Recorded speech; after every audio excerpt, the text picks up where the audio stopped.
Hey, if you had to invest in one stock today, how do you know it'd be the right choice? That's a good question, and that uncertainty is where a lot of people get stuck. One company might take off, while another might struggle, and trying to predict which is which can feel overwhelming. So instead of putting your money into a single stock, there's another approach.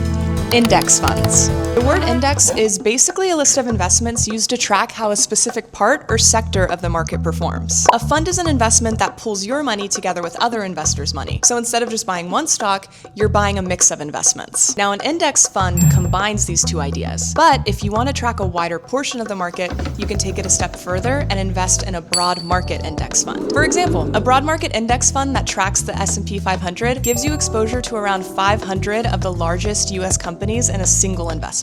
That helps spread out risk instead of relying on one company to carry everything. Another benefit to know about is cost. Unlike buying an individual stock, funds charge a fee, which is usually a small percentage of the amount you invest, called an expense ratio. And because index funds are built to simply track an index, they often charge lower fees than funds where someone is actively trying to pick the best stock. Over time, even those small fee differences can add up and affect your results. Of course, index funds still involve risk. If the market or index they track goes down, the fund usually goes down too. But for many people, index funds can be a simpler way to get started, especially if picking individual stocks feels overwhelming.